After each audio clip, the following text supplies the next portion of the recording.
చెప్పేసి అధికారుల యొక్క సంకల్పం. ఆ విధంగా అయితే అందరికీ సంతోషమే. కానీ 30వ తారీఖుకి ఇది ప్రారంభోత్సవం అవుతుందా కాదనేది వేచి చూడాల్సిందే.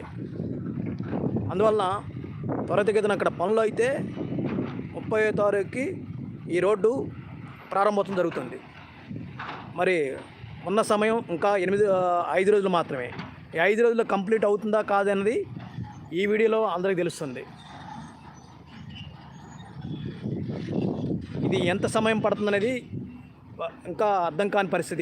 ఇక్కడున్న పరిస్థితులను బట్టి చూస్తుంటే అది తెలియటం లేదు. ఎందుకంటే చూస్తే వర్క్ కనీసం ఇంకా 3 నెలలు పట్టొచ్చు అనేది ఉంది.